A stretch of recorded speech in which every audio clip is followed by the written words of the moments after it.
আপনি যদি আমার 10টা টাকা দেন আমার খুবই উপকার হবো, আমি পেট ভরে ইফতার খাবো। মাগো, আপনি একটা থাপ্পড় মারছেন, দরকার হলে আরেকটা থাপ্পড় মারেন, কিন্তু আমার 10টা টাকা দিয়ে যান মা। এই দেখ ফকিনের বাচ্চা ফকিনি, রাস্তা ছাড়তে বলতিস, রাস্তা ছাড়। মা আমার কথা বলেন, আমি আপনার পায়ে ধরি। কোথা থেকে যেগুলো আসে রাস্তা আমার করে সৃষ্টি করছো, কিন্তু আমাকে জীবনে এরকম বানাইছো কেন? এমন যেমন কেন দিলা? আরে আরে চাচা উঠেন উঠেন, কি হয়েছে আপনার? না মা, কি আর হইব, এই গরিব মিসকিনের জীবনের কথা আল্লাহরে কইতেছিলাম। ডাইনে মাটি বামে মাটি, মাটির হবে বিছানা, এমন ঘরে থাকবার এমন ওই ঘরের নাই ঠিকানা। মাগো, আছেন নাকি কেউ? আমার কিছু ভিক্ষা দেন মা, এই রোজা রমজানের দিনে ভিক্ষা দিলে বেশি সওয়াব পাইবেন। কই গো মা, আমারে ভিক্ষা দেন। বেলা তো অনেক হয়েছে, সে কখন বলছি যে আমি মার্কেটে যাব, মার্কেট করতে, আমার কোনো কথা সে শোনেই না।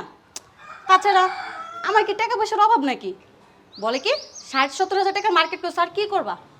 ভালো লাগে না এসব। যাই। কত টাকা কত পয়সা, মা আমার কিছু ভিক্ষা দেন। এই ছোট লোকের বাচ্চা, তোদের মতো ছোট লোকের জন্য কি টাকা পকেটে নিয়ে নিয়ে ঘুরি রাস্তাঘাটে?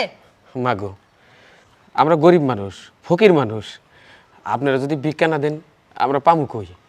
এই যে রোজার দিন ঠিক মতো তো খাবার পাই না, অল্প কিছু খাইয়ে তারপরে রোজা রাখি, সারাদিন ঘুরি, দেখা যায় ভালো মতো ইফতার করবার পারি না। মাগো, আজকে হেসাইতে একটু চাইল আর পানি খেয়ে রোজা রয়েছি, আপনি যদি আমার 10টা টাকা দেন আমি ভালো করে একটু ইফতার করবার পারতাম নি। এই দেখ, তোর এই ফাও পেছাল শোনার সময় আমার নাই, সর রাস্তা ছাড়। মা আমার কথা শুনেন, আপনারা যদি এমন করেন আমাকে তো না খায় মরণ লাগবো। কত টাকা কত পয়সা কতভাবেই তো ভাঙ্গেন মা, এই ফকিরের 10টা টাকা দিলে আপনার না যাই পড়বো না, আল্লাহ খুশি হইব। এই রাখ তো তোর আল্লাহ, সরতে বলছি সর। মাগো আমার কথা শুনেন। এই দেখ, তোর আল্লাহ টাল্লাহ শোনার সময় না, সর এখান থেকে। মাগো দয়া করেন। কি গায়ে টাচ করতো, সাহস কত বড়? হ্যাঁ, তুই জানিস আমার এই শরীরে কি ইউজ করি, আর তোর মতো ফকির নিয়ে আমাকে টাচ করছে। মাগো শুনেন, আপনি রাগ করেন না, আপনি যদি আমার 10টা টাকা দেন আমার খুবই উপকার হবো, আমি পেট ভরে ইফতার খাবো। মাগো, আপনি একটা থাপ্পড় মারছেন, দরকার হলে আরেকটা থাপ্পড় মারেন, কিন্তু আমার 10টা টাকা দিয়ে যান মা। এই দেখ ফকিনের বাচ্চা ফকিনি, রাস্তা ছাড়তে বলতিস, রাস্তা ছাড়। মা আমার কথা বলেন, আমি আপনার পায়ে ধরি। সর বলতেছি। কোথা থেকে যেগুলো আসে রাস্তাঘাটে বেরোনো জানা ওদের জন্য। আল্লাহ আমাকে সৃষ্টি করছো, কিন্তু আমাকে জীবনে এরকম বানাইছো কেন? এমন যেমন কেন দিলা? আরে আরে চাচা উঠেন উঠেন, কি হয়েছে আপনার? না মা, কি আর হইব, এই গরিব মিসকিনের জীবনের কথা আল্লাহরে কইতেছিলাম।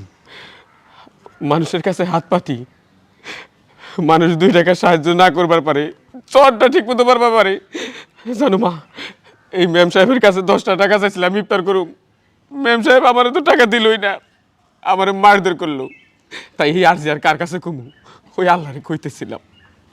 আসলে চাচা আমিও ওই বাড়িতে কাজ করি বুঝছেন, আমিও গরিব মানুষ, তাই আমি গরিবের কষ্ট বুঝি।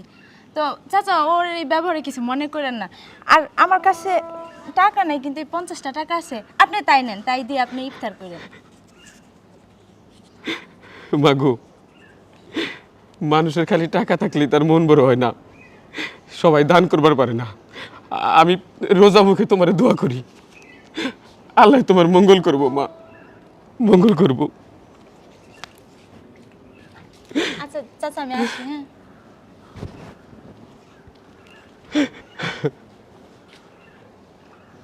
ধ্যাৎ, মেজাজটাই খারাপ করে দিছে, রাস্তাঘাটে বেরোনো মুশকিল হয়ে গেছে এই ফকিদের বাচ্চাদের জন্য।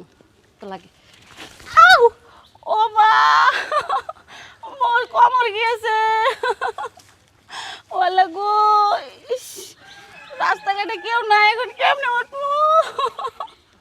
মা, আমার মাজাটা গেল। উফ, আউ, ও মা গো, মাজাটা গেল। আশেপাশে তো কেউ নাই, কেউ আসেননি গো, মোর মাজা গেছে। ও মা, উঠতে তো পারবো না, আশেপাশে তো কেউ নাই। আশেপাশে কেউ থাকলে একটু ধরেন না আমারে। ইস, ভালো ব্যথা পাইছি, উঠতে তো পারবই না। রাস্তাঘাটে তো কেউ নাই, কেউ কে আসেন রাস্তায়? না, নাই তো, দূরে কি কই। ইস, সব দোষ আমার। তখন যদি ওই ফকিরের সাথে এই খারাপ ব্যবহারটা না করতাম, তাহলে হয়তো এরকম হইতো না। আমি খুব অন্যায় করছি। উঠবো কেমনে আমি? আসলে কখনো গরিবদের সাথে খারাপ ব্যবহার করতে নাই। ও মা, কেমনে উঠবো এখন? ইস, আল্লাহ, আমি না জেনে ভুল করছি ওই লোকটার সাথে, তুমি আমার ক্ষমা করে দাও।